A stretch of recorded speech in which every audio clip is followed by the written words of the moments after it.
Hello and welcome to Frozen Synapse 2 Developer Diary number 32. I'm Ian Hardingham, designer and lead programmer on Frozen Synapse 2, and today we're going to continue to look at some city rendering stuff and territory, look at the conversations you can have with other faction leaders, look at some pavements in the mission, and as always, answer your questions in the mailbag. So let's go! Okay, so first up, we're going to look at the territory rendering stuff that I first showed you last week. So Rich Whitelock, our lead artist, has been doing a lot of work on this stuff, and I think you'll be able to see quite a big difference this week. This is all looking a lot better, a lot less clutterous, and shows you what you need to know without completely overwhelming the scene. So he's really strengthened the lines of the territory display. We've made the little icons that show building ownership by faction smaller, and we've made the curtains of light around the territory a little bit less bold. And I think this is starting to look really, really nice. I think you can kind of switch your brain between looking at the territory and looking at the city as a whole, and it no longer really overwhelms it. And it gives you a nice impression of where in the city is owned by different factions and how powerful the factions generally are. And I just think it's starting to really work, so I'm really happy about that. Now, if we send out a squad, we can have a look at the new squad graphics. Let's see if that's going to work. Is that going to work? Oh, well. Yes, our guy eventually got there. Not sure what happened there. So here we have our squad. I like the graphics. Neither Paul or I are particularly convinced by the bouncing that Rich has done. In fact, Paul described it as a little bit too jaunty in a recent email. So we probably won't have this little bouncing.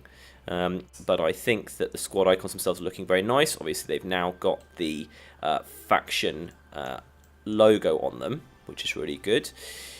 So yeah, I'm actually really, really happy with how this stuff is going. I think it's a big move towards the finished product, and it's starting to look quite a lot like a nice strategy game, as well as a nice city. Okay, so next up, let's look at the conversations. I've done a lot of work on the conversations and the way you interact with other faction leaders in the last 6 weeks, and Paul has recently done a first round of writing for some of it. How you interact with the other faction leaders is super important. I remember from playing XCOM Apocalypse, they had all of these awesome factions, but I didn't feel like they were meaningful enough entities on the city stage. And as I've said many times in the past, Alpha Centauri is my gold standard for AI interaction. I really felt like I was talking to an idiotic, crazy person whenever I talked to one of their faction leaders. They acted slightly like insane, young people playing a skirmish game with you, which I loved. So we have all of these awesome factions, and you've got all of that interaction with them. So what I'm going to do is I'm just going to play, I'm just going to forward stuff until something happens. One of the AIs get into a fight with each other, and then I'm going to call one of them and talk to them about it. Come on, guys, let's get in a fight. Okay, no one has got into a fight, but someone has decided to call me. So let's talk to Mr. Etpar. Good to speak with you, Vizier Hardingham. I'm Commander Etpar of Safeguard. As I'm sure you know, we rescued the city from chaos. The law had collapsed, the infrastructure was gone. We were proud to assist in building a new order. Safeguard are sort of the semi-military police faction on the city stage. I took it upon myself to stay and form a government, but the bureaucrats of the MGMC, which is the Something Management Council, blocked everything I tried. I didn't back down, I kept pushing forwards, we had to break away on our own. Sonata is a high priority threat to the order we built. It's dangerous and unpredictable. I hope you will support me in defending our citizens by eliminating it entirely. There you go, he's stating his goals with regards to the mysterious force Sonata pretty early on.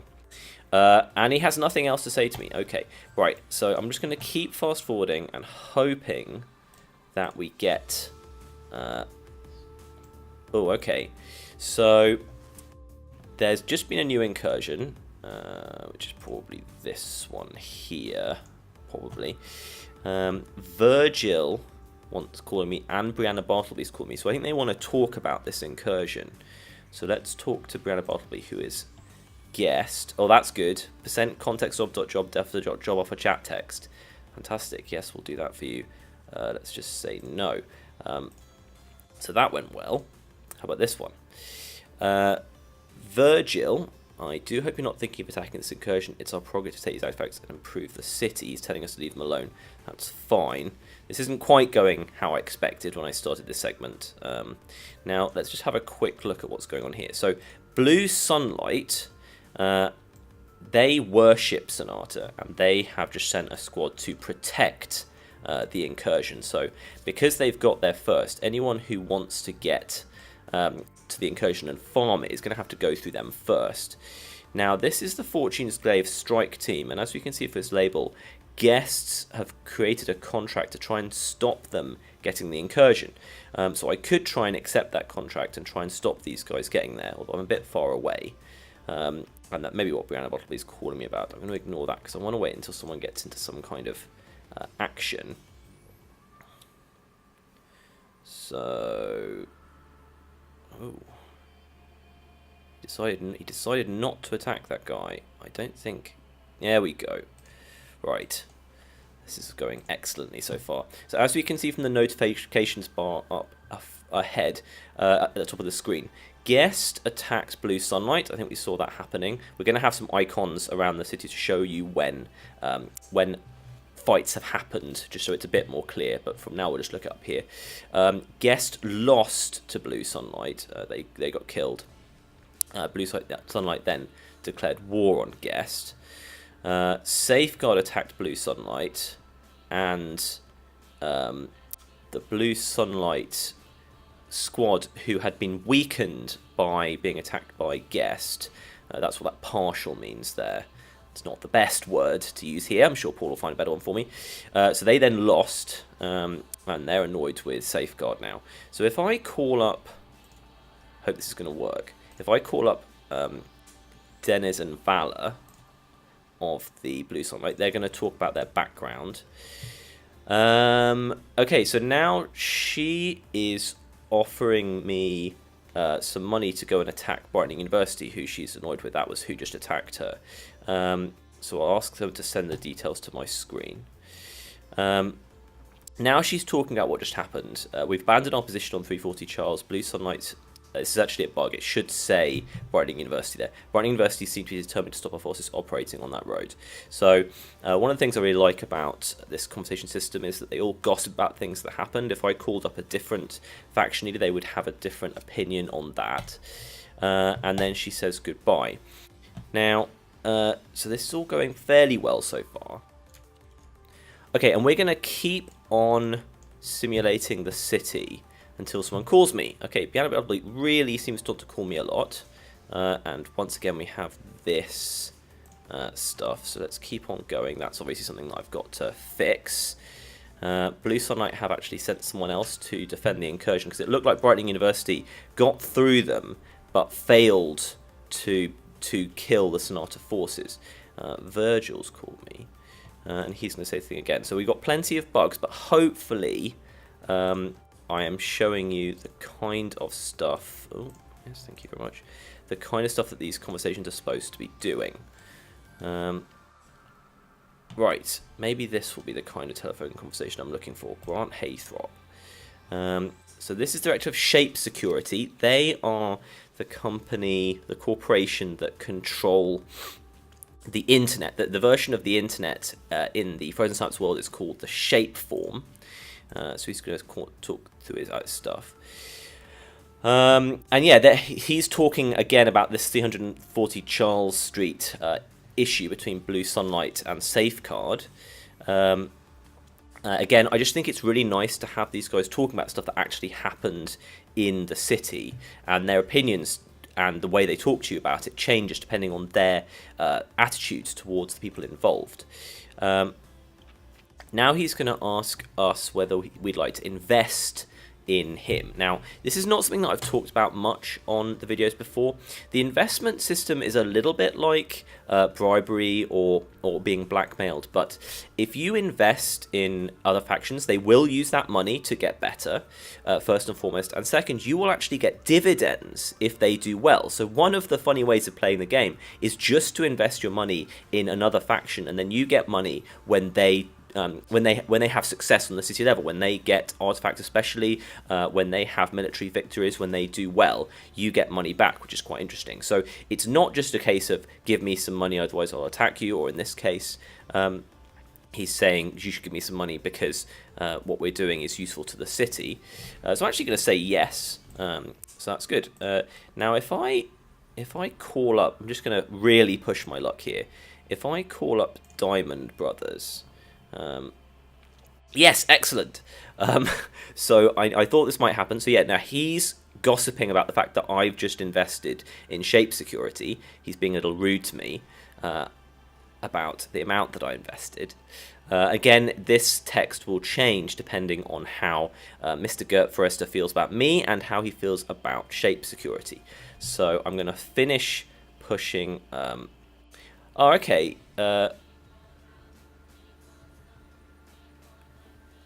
Right, so he's now demanding that we don't go into his territory, and I have the choice of refusing and saying I'm absolutely going to keep going into territory and want them to do with it, and we can acquiesce. Now, he has a good chance of being annoyed with me and declaring hostilities with me. If I refuse, I will acquiesce. For now.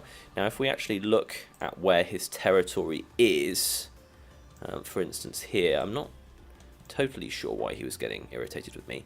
So yeah, now if we send a squad through his territory, he may well be very annoyed about it. He won't necessarily declare hostilities with us for that.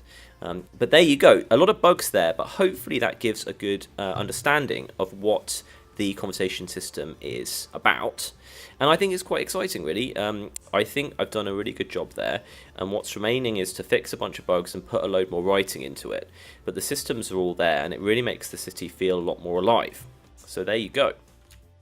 Now, I promised we'd talk about pavements. So let's choose an area that has some pavements around it and just do a debug mission. I'm going to actually show you guys the loading screen this time. And here we are zooming in on this funny location, and here are the pavements. So we have these sort of little dead zones in the city generation algorithm that are basically big pavement areas or sort of big side of the road areas. And Robin in the last couple of days has been making quite a few pavement areas basically. So this is actually really nice. I haven't seen this one before, Robin. Well done. And this one possibly a little bit too samey, a little bit too close together.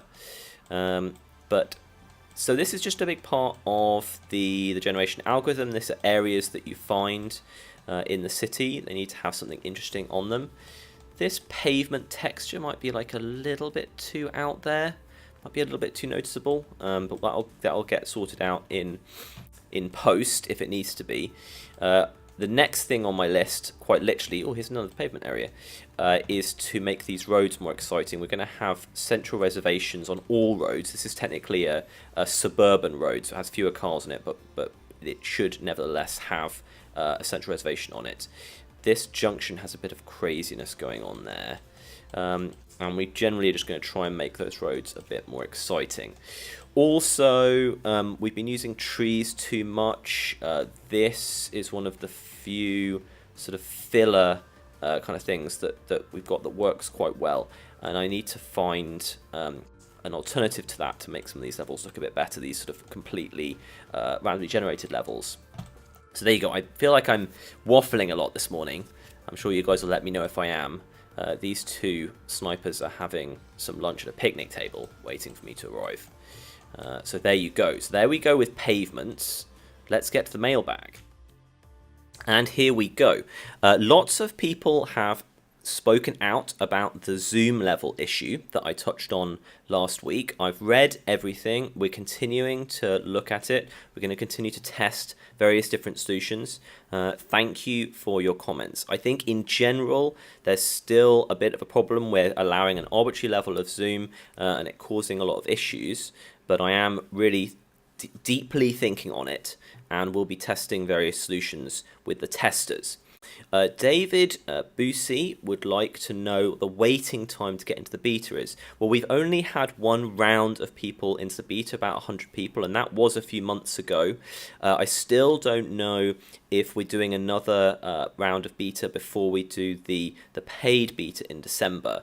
I think there's a good chance we will to do some final testing, but I'm not sure. If you've emailed me, you should be on my list of about 40 or 50 people to get into the second round of the closed beta, and I will let you know. He also asked about adding armor capabilities and weapon additions to give more depth to the combat. Well, I've created most of the units that I could think of that worked well within the game for now, and one-shot kills is a pretty huge part of Frozen Synapse, as I've talked about before. But as we move on with Frozen Synapse 2 and post-release and working out what to do next with this game, I could definitely imagine things like that coming in. Two of you guys have said that you really like the game, but you think there should be more marketing because you think it's really cool and not enough people know about it. Well, it's definitely, we understand that we're not getting enough people knowing about it just yet, but we haven't really ramped up our marketing effort. We will do that very soon.